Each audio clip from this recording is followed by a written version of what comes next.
Shanghai सहयोग संगठन SCO के शिखर सम्मेलन में सदस्य देशों ने अमेरिका की टैरिफ नीति की निंदा की और आपसी मुद्रा में व्यापार को बढ़ावा देने की बात कही। ईरान पर अमेरिकी हमलों की भी कड़ी निंदा की गई। एससीओ विकास बैंक और सदस्य देशों के बीच वित्तीय सहयोग को मजबूत करने की सहमति बनी। मोदी पुनीत जिनपिंग की मुलाकात से नरम पड़े अमेरिका के सुर, सोशल मीडिया पर छाया मार्को रूबियो का बयान। बारिश से पूरे देश में बुरा हाल, कहीं बह गया पुल, कहीं सियासी इलाकों में भरा पानी। शंघाई सहयोग संगठन एससीओ के शिखर सम्मेलन में सदस्य देशों ने अमेरिका की टैरिफ नीति की निंदा की और आपसी मुद्रा में व्यापार को बढ़ावा देने की बात कही। ईरान पर अमेरिकी हमलों की भी कड़ी निंदा की गई और सदस्य देशों के बीच एससीओ विकास बैंक की स्थापना पर जोर दिया गया। वित्तीय सहयोग को मजबूत करने की सहमति बनी। पीएम मोदी आज करेंगे सेमीकॉन इंडिया सम्मेलन का उद्घाटन। एआई और रिसर्च जैसे मुद्दों पर होगी चर्चा।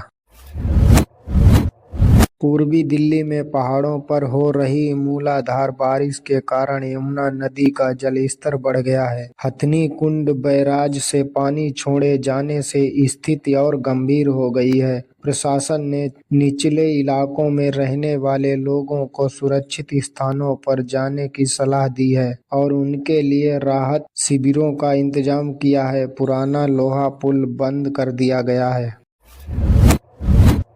पहाड़ों पर आसमानी आफत, 24 घंटे में सामान्य से 10 गुना ज्यादा बारिश। सड़कों पर सिर्फ पानी और मलबा दिख रहा है। कांग्रेस सांसद राहुल गांधी ने बिहार में रैली करते हुए बीजेपी और चुनाव आयोग पर वोटर लिस्ट से नाम काटने का आरोप लगाया। उन्होंने कहा कि विपक्ष की ओर से एक और बड़ा हाइड्रोजन बम सामने आने वाला है। राहुल गांधी ने बीजेपी पर संविधान की हत्या करने का आरोप लगाया और कहा कि बिहार की जनता महागठबंधन के साथ है।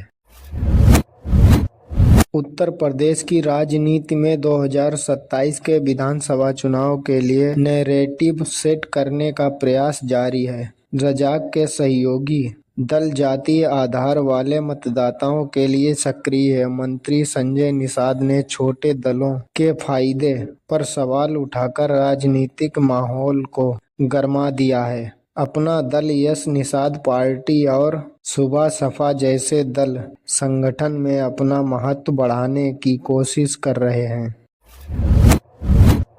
बहन से दोस्त का था प्रेम संबंध, जिला बदर, भाई ने बेदर्दी से हत्या कर बनाया वीडियो, सिर धड़ से अलग। कानपुर में एक युवक की उसके दोस्त ने बहन के साथ प्रेम संबंध के शक में हत्या कर दी। आरोपित जिला बदर था। उसने दोस्तों के साथ मिलकर ऋषिकेश का अपहरण किया और काकोरी के जंगल में ले जाकर उसकी हत्या कर दी। उन्होंने सिर और धड़ को अलग अलग बोरियों में भरकर गंगा में फेंक दिया।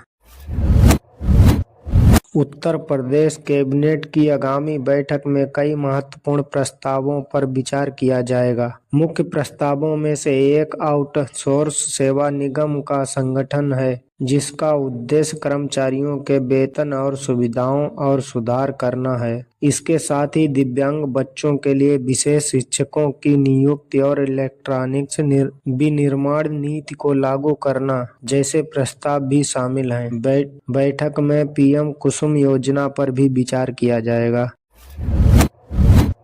योगी सरकार पारिवारिक संपत्ति के विभाजन को सरल बनाने जा रही है। अब 4 पीढ़ियों की संपत्ति का बंटवारा केवल 10,000 रुपए में हो सकेगा। मुख्यमंत्री योगी आदित्यनाथ की अध्यक्षता में होने वाली कैबिनेट बैठक में इस प्रस्ताव को मंजूरी मिल सकती है। वर्तमान विभाजन पर स्टाम्प ड्यूटी और पंजीकरण शुल्क संपत्ति के मूल्य के आधार पर लगता है।